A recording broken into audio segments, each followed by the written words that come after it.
نحمده ونصلي ونسلم على رسوله الكريم اما بعد فاعوذ بالله من الشيطان الرجيم بسم الله الرحمن الرحيم الصلاة والسلام عليك يا رسول الله وعلى آلك وصحابك يا حبیب اللہ۔ السلام علیکم ورحمۃ اللہ وبرکاتہ۔ میرے ناظرین، میں امید کرتا ہوں آپ سب خیریت سے ہوں گے۔ میں آج پھر ایک نئے موضوع کے ساتھ آپ کی خدمت میں حاضر ہوا ہوں۔ اگر آپ میرے چینل پر نئے ہیں تو میرے چینل کو سبسکرائب کریں، میری ویڈیو کو لائک کریں اور دوسرے مسلمان بھائیوں تک شیئر کریں، اور ایک چھوٹا سا کمنٹ بھی کر دیا کریں۔ جب ہم آپ کا کمنٹ دیکھتے ہیں تو بہت خوشی ہوتی ہے۔ چلتے ہیں اپنے موضوع کی طرف۔ میرا آج کا موضوع ہے صفائی کی اہمیت، آداب زندگی۔ دین اسلام نے جہاں انسان کو کفر اور شرک کی گندگی سے پاک کر کے عزت اور بلندی عطا کی ہے، وہیں ظاہر اور باطن کی پاکیزگی کی اعلیٰ تعلیمات کے ذریعے انسانیت کا وقار بلند کیا ہے۔ بدن کی پاکیزگی ہو یا لباس کی صفائی، ظاہری شکل و صورت کی خوبی ہو یا طور طریقے کی اچھائی، مکان اور ساز و سامان کی صفائی ہو یا سواری کی دلہائی، الغرض ہر چیز کو صاف ستھرا رکھنے کی دین اسلام میں تعلیم اور ترغیب دی ہے۔ قرآن پاک سے طہارت کی اہمیت ہم سنتے ہیں۔ قرآن پاک میں اللہ تعالیٰ نے سورہ مائدہ کی آیت نمبر 6 میں ارشاد فرمایا، وَإِن كُنتُمْ جُنُبًا فَاطَّهَّرُوا، اور اگر تم بے غسل ہو تو خوب پاک ہو جاؤ۔ نیز سورہ توبہ کی آیت نمبر 108 میں ارشاد ہوا، فِيهِ رِجَالٌ يُحِبُّونَ أَن يَتَطَهَّرُوا وَاللَّهُ يُحِبُّ الْمُطَّهِّرِينَ۔ ترجمہ کنز العرفان، اس میں وہ لوگ ہیں جو خوب پاک ہونا پسند کرتے ہیں، اور اللہ خوب پاک ہونے والوں سے محبت فرماتا ہے۔ اللہ تعالیٰ جو پاک ہونے والے ہیں ان سے اللہ پاک محبت فرماتا ہے۔ میرے پیارے اسلام بھائی، ہم اب احادیث مبارکہ میں طہارت کی اہمیت سنتے ہیں۔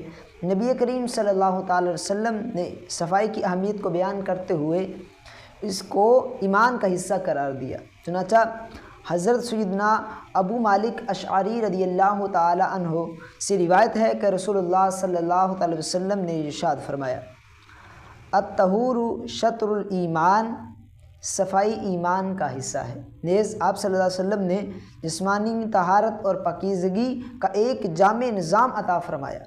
چنانچہ حضرت عائشہ رضی اللہ تعالی عنہا سے مروی ہے کہ رسول اللہ صلی اللہ علیہ وسلم نے ارشاد فرمایا، 10 چیزیں فطرت میں سے ہیں: مونچھیں کٹوانا، ناخن ترشوانا، جوڑوں کا دھونا، داڑھی بڑھانا، مسواک کرنا، ناک میں پانی ڈالنا، بغل کے بالوں کو اتارنا، زیر ناف کے بالوں کو کاٹنا اور استنجا کرنا۔ حضرت مصعب رضی اللہ تعالی عنہ نے کہا، اور 10ویں میں بھول گیا، شاید وہ کلی ہے۔ اب ہم اقوال بزرگان دین سنتے ہیں۔ امیر علیہ سنت مولانا محمد الیاس عطار قادری دامت برکاتہم العالیہ فرماتے ہیں، صفائی ستھرائی شریعت کو مطلوب بھی ہے اور یہ سنت بھی ہے۔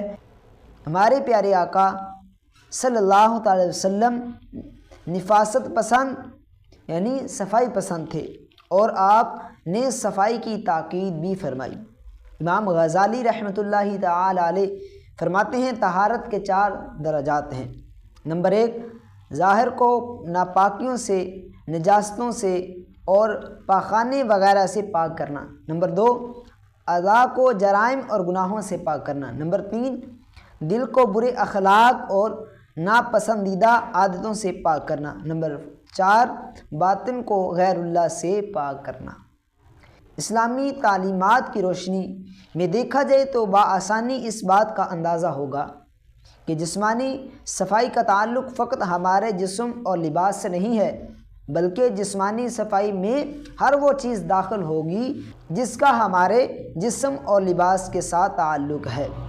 جسم اور لباس کے علاوہ چند دیگر اشیاء جو ہماری ذاتی صفائی کا حصہ ہے: رومال، گھڑی، قلم، بیگ، چادر، اینک، بنیان، کتب، سواری، موبائل فون، لیپ ٹاپ، ٹیبلٹ، کمپیوٹر، جوتا، جرابیں، ٹوپی وغیرہ یہ ہمارے جسم اور لباس کے ساتھ جو تعلق رکھنے والی ہیں، ان کو بھی صاف رکھنا یہ بھی اسلام کی تعلیمات میں سے ہے۔ کو بھی صاف ستھرا رکھ، لباس بھی صاف ہو، جو لباس سے تعلق رکھنے والی دین اسلام تو اس کی بھی صفائی کا درس دیتا ہے، تعلیم دیتا ہے۔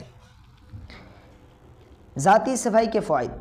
قرآن پاک اور حدیث میں ذاتی صفائی کے بارے میں کافی زور دیا گیا ہے۔ یہاں ذاتی صفائی سے کچھ فوائد ذکر کیے جائیں گے کہ تاکہ صفائی کے بارے میں مزید رغبت اور خواہش پیدا ہو۔ نمبر 1، جسم اور لباس کی صفائی کے ذریعے کئی بیماریوں سے حفاظت حاصل ہوتی ہے۔ نمبر 2، شخصیت پرکشش ہوتی ہے، وقار میں اضافہ ہوتا ہے، خود اعتمادی میں اضافہ ہوتا ہے، بات کا اثر بڑھ جاتا ہے، لوگ عزت اور محبت کی نگاہ سے دیکھتے ہیں، لوگ قریب آنا پسند کرتے ہیں اور دوسرے بھی آپ سے ترغیب حاصل کرتے ہیں۔ ذاتی صفائی میں جو چیز شامل ہے جیسے بال اور کپڑے وغیرہ، اور اسلام ان چیزوں کی صفائی کے متعلق اجمالاً اور تفصیلی دونوں طرح کی رہنمائی فراہم کرتا ہے، اور لہذا ہمیں چاہیے کہ اسلام کی ان تعلیمات کو اپنا کر ہم ایک پرکشش اور باوقار شخصیت بنیں۔ اللہ پاک ہم سب کو صفائی کا خیال رکھنے کی توفیق عطا فرمائے اور پیارے آقا علیہ الصلوۃ والسلام کی پیاری پیاری سنتوں پر عمل کرنے کی توفیق عطا فرمائے۔ آمین بجاہ خاتم النبی الامین صلی اللہ تعالی علیہ وآلہ وسلم۔